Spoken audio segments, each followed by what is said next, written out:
Hello hi friends, ಆರು ರುಚಿಗಳು by ಮಾನಸ ಚಾನಲ್ಗೆ ಸ್ವಾಗತ. ಇನ್ಸ್ಟೆಂಟ್ ಬೇಸನ್ ಲಾಡು ಅಂದ್ರೆ ನಾನು ಕಡಲೆ ಹಿಟ್ಟು ಹಾಕದೆ ಹುರ್ಗಡ್ಲೆನಲ್ಲಿ ಪೌಡರ್ ಮಾಡ್ಕೊಂಡು ಬೇಸನ್ ಲಾಡು ಮಾಡೋದು ಹೇಗೆ ಅಂತ ತೋರಿಸ್ತಾ ಇದ್ದೀನಿ. ಹಾಗೆ ನನ್ನ ಚಾನಲ್ನ ಸಬ್ಸ್ಕ್ರೈಬ್ ಮಾಡಿ, ಲೈಕ್ ಬಟನ್ ಪ್ರೆಸ್ ಮಾಡಿ. ಇವಾಗ ಒಂದು ಮಿಕ್ಸಿ ಜಾರ್ ತಗೊಳ್ಳಿ. ನೋಡಿ, ಹುರ್ಗಡ್ಲೆನ ನಾನು 1 ಗ್ಲಾಸ್ ಇದಕ್ಕೆ ಹುರ್ಗಡ್ಲೆ ಮತ್ತೆ 3/4 ಗ್ಲಾಸ್ ಅಷ್ಟು ಜಾಗರಿ ಪೌಡರ್ ಇದಕ್ಕೆ ಹಾಕೊಳ್ಳಿ.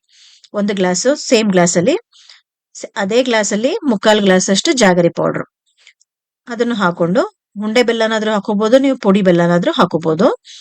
6 ಏಲಕ್ಕಿ ಉಂಡೆನೂ ಕೂಡ ಹಾಗೆ ಹಾಕೊಳ್ಳಿ.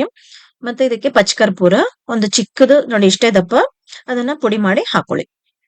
ಹಾಕೊಂಡು ಇದನ್ನ ಚೆನ್ನಾಗಿ ಪೌಡರ್ ಮಾಡ್ಕೊಳ್ಳಿ. ಸ್ವಲ್ಪ ತರಿ ತರಿ ಆಗಿದ್ರು ಪರವಾಗಿಲ್ಲ. ನೋಡಿ, ಈ ತರ ಪೌಡರ್ ಆಗಿದ್ರೆ ಸಾಕಿದು. ಇದೇ ತರ ನಾನು 2 ಗ್ಲಾಸ್ ಹುರ್ಗಡ್ಲೆಗೆ 1.5 ಗ್ಲಾಸ್ ಜಾಗರಿ ಪೌಡರ್ನ ಹಾಕೋತಾ ಇದ್ದೀನಿ. ಹಾಗೆ ಎಲ್ಲನೂ ಪೌಡರ್ ಮಾಡ್ಕೊಂಡು ಇಟ್ಕೊಳ್ಳಿ. ಇವಾಗ ಒಂದು ಬಾಣ್ಲಿ ಇಟ್ಕೊಳ್ಳಿ ಸ್ಟವ್ ಮೇಲೆ. ಅದಕ್ಕೆ ನಾನು 100 ಗ್ರಾಮ್ಸ್ ಅಷ್ಟು ತುಪ್ಪ ಹಾಕೋತಾ ಇದ್ದೀನಿ.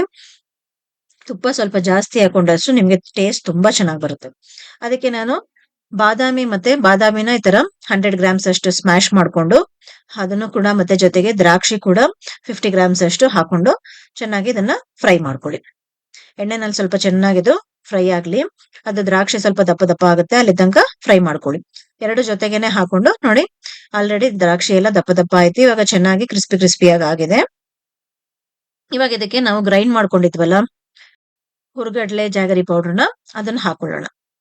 ಸಿಮ್ಮಲ್ಲಿ ಇಟ್ಬಿಟ್ಟು ಹಾಕೊಳ್ಳಿ. ಇದನ್ನ ಸಿಮ್ಮಲ್ಲಿ ಇಟ್ಟಿಲ್ಲ ಅಂದ್ರೆ ನೀವು ಪೌಡರ್ ಹಾಕ್ಬೇಕಾದ್ರೆ ತಳದಲ್ಲಿ ಸೀದೋಗುತ್ತೆ. ಅದಕ್ಕೋಸ್ಕರ ಸಿಮ್ಮಲ್ಲಿ ಇಟ್ಬಿಟ್ಟು ಆಮೇಲೆ ಪೌಡರ್ ಮಾಡಿದಿರಲ್ಲ ಎಲ್ಲನೂ ಹಾಕೊಳ್ಳಿ. ಅದಕ್ಕೆ ಹಾಕೊಂಡು ಚೆನ್ನಾಗಿ ಇದನ್ನ ಮಿಕ್ಸ್ ಮಾಡ್ಕೊಳ್ಳಿ. ತುಪ್ಪದ ಜೊತೆನಲ್ಲಿ, ಡ್ರೈ ಫ್ರೂಟ್ಸ್ ಜೊತೆನಲ್ಲಿ ಚೆನ್ನಾಗಿ ಇದನ್ನ ಮಿಕ್ಸ್ ಮಾಡ್ಕೊಳ್ಳಿ. ಸಿಮ್ಮಲ್ಲಿ ಇಟ್ಕೊಂಡೆ ಜಾಸ್ತಿ ಉರಿ ಎತ್ತಕ್ ಹೋಗ್ಬೇಡಿ, ಬೇಗ ಸೀದೋಗೋದ್ರಿಂದ. ನೀವು ತಾನೇ ಸ್ವಲ್ಪ ಮಿಕ್ಸ್ ಮಾಡ್ತಾ ಇದ್ರೆ ಇನ್ನು ಸ್ವಲ್ಪ ಇದು ಉದುರಾಗಿ ಮತ್ತೆ ಸ್ವಲ್ಪ ಕಲರ್ ಚೇಂಜ್ ಆಗುತ್ತೆ. ನೋಡಿ, ಸ್ವಲ್ಪ ಕಲರ್ ಚೇಂಜ್ ಆಯ್ತು. ಚೆನ್ನಾಗಿ ಒಂದು ಸ್ವಲ್ಪ ಬಿಸಿ ಬಿಸಿ ಆಗೋ ತನಕ ಫ್ರೈ ಮಾಡ್ಕೊಳ್ಳಿ ಅಷ್ಟೇ.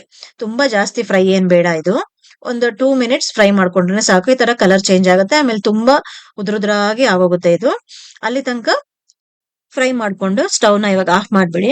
ಹಾಗೆ ಫ್ಯಾನ್ ಕೆಳಗಡೆ ಇಟ್ಕೊಂಡು ಇದು ಚೆನ್ನಾಗಿ ಸ್ವಲ್ಪ ಆರದ್ಮೇಲೆ ಸ್ವಲ್ಪ ಇದಕ್ಕೆ ಹಾಲು ಹಾಕೊಂಡು ಮೇಲ್ಗಡೆ ಸ್ವಲ್ಪನೇ ಹಾಲು ಈ ತರ ಚಿಮುಕಿಸ್ಕೊಳ್ಳಿ. ತುಂಬಾ ಜಾಸ್ತಿ ಹಾಕಕ್ ಹೋಗ್ಬೇಡಿ. ಈ ತರ ಚಿಮುಕ್ಸ್ಕೊಂಡು ಅದನ್ನ ಈ ತರ ಉಂಡೆ ಕಟ್ಕೊಳ್ಳಿ. ಚಿಕ್ಕದಾಗಿ ನಿಮ್ಗೆ ಯಾವ ಸೈಜ್ ಬೇಕೋ ಆ ಸೈಜ್ ನಲ್ಲಿ ಇದನ್ನ ಉಂಡೆ ಕಟ್ಕೋಬಹುದು. ಇದು ತುಂಬಾ ಈಸಿ ಮತ್ತೆ ತುಂಬಾ ಟೇಸ್ಟಿಯಾದಂತ ರೆಸಿಪಿ. ನೋಡಿ, ಇದು ಹಬ್ಬಕ್ಕೆ ಅಂತಾನೆ ಅಲ್ಲ, ಮಕ್ಕಳು ಅವಾಗ ಏನಾದ್ರು ಸ್ವೀಟ್ ಕೇಳಿದ್ರು ನೀವು ಮಾಡ್ಕೊಡ್ಬೋದು. ಹಾಗೆ ಮನೆಗೆ ರಿಲೇಟಿವ್ಸ್ ಬಂದಾಗ್ಲೂ ಕೂಡ ನೀವು ಇದನ್ನ ಇನ್ಸ್ಟೆಂಟ್ ಆಗಿ ತುಂಬಾ ಸಲೀಸಾಗಿ ಟೇಸ್ಟಿ ಆಗಿರುತ್ತೆ. ಇದನ್ನ ಮಾಡಿ ಅವ್ರಿಗೆ ಕೊಡ್ಬೋದು. ತಿನ್ನೋದಕ್ಕೂ ತುಂಬಾ ಟೇಸ್ಟಿ ಆಗಿರುತ್ತೆ ಇದು. ನೋಡಿ, ಈ ಸೈಜ್ ನಲ್ಲಿ ನೀವು ಉಂಡೆಗಳನ್ನ ಕಟ್ಟಿ ಇಟ್ಕೋಬಹುದು. ನೋಡಿ, ಒಳಗಡೆನೂ ಅಷ್ಟೇ ನಿಮ್ಗೆ ಪೌಡರ್ ತರ ಇಲ್ಲ. ನೋಡಿ, ಎಷ್ಟು ಚೆನ್ನಾಗಿ ಸಾಫ್ಟ್ ಆಗಿ ಬಂದಿದೆ ಎಲ್ಲಾನು. ನೀವು ಇದನ್ನ 1 ವಾರ ಇಟ್ಕೊಂಡು ಕೂಡ ತಿನ್ಬೋದು, ಇದೇನ್ ಕೆಡೋದಿಲ್ಲ. ನೀವು ಇದಕ್ಕೆ ಇನ್ನು ಬೇಕು ಅಂದ್ರೆ ಬೇರೆ ಬೇರೆ ಡ್ರೈ ಫ್ರೂಟ್ಸ್ ಕೂಡ ಆಡ್ ಮಾಡ್ಕೋಬಹುದು. ಇದನ್ನ ನೀವು ವರಮಹಾಲಕ್ಷ್ಮಿ ಹಬ್ಬಕ್ಕೆ, ಮತ್ತೆ ಗೋಕುಲಾಷ್ಟಮಿ, ಕೃಷ್ಣ ಜನ್ಮಾಷ್ಟಮಿನೂ ಬರ್ತಾ ಇದೆ, ಅದಕ್ಕೆ ಮತ್ತೆ ಗಣೇಶ ಹಬ್ಬಕ್ಕೂ ಕೂಡ ಮಾಡ್ಕೋಬಹುದು. ತುಂಬಾ ಟೇಸ್ಟಿ ಆದಂತ ಎಮ್ಮಿ ಆಗಿರೋ ಇನ್ಸ್ಟೆಂಟ್ ಬೇಸಿನ್ ಲಾಡು ರೆಡಿ ಆಗಿದೆ. ನೋಡ್ತಾ ಇದ್ರೇನೆ ಬಾಯಲ್ಲಿ ನೀರ್ ಬರ್ತಾ ಇದೆ. ಮನೆಯಲ್ಲಿ ಯಾರಾದ್ರೂ ಟ್ರೈ ಮಾಡಿ ಕಮೆಂಟ್ ಬಾಕ್ಸ್ ಅಲ್ಲಿ ಕಮೆಂಟ್ ಹಾಕಿ. ರೆಸಿಪಿ ಎಲ್ಲರಿಗೂ ತುಂಬಾ ಇಷ್ಟ ಆಗಿದೆ ಅನ್ಕೊಂಡಿದೀನಿ. ಹಾಗೆ ನನ್ನ ಚಾನಲ್ನ ಸಬ್ಸ್ಕ್ರೈಬ್ ಮಾಡ್ತಿರೋರು ಇವಾಗಲೇ ಸಬ್ಸ್ಕ್ರೈಬ್ ಮಾಡ್ಕೊಳ್ಳಿ ಫ್ರೆಂಡ್ಸ್. ಹಾಗೆ ಬೆಲ್ ಐಕಾನ್ ಕೂಡ ಪ್ರೆಸ್ ಮಾಡಿ. ನನ್ನ ಹೊಸ ರೆಸಿಪಿಗಳ ನೋಟಿಫಿಕೇಶನ್ ನಿಮ್ಗೆ ಬರುತ್ತೆ. Thank you friends.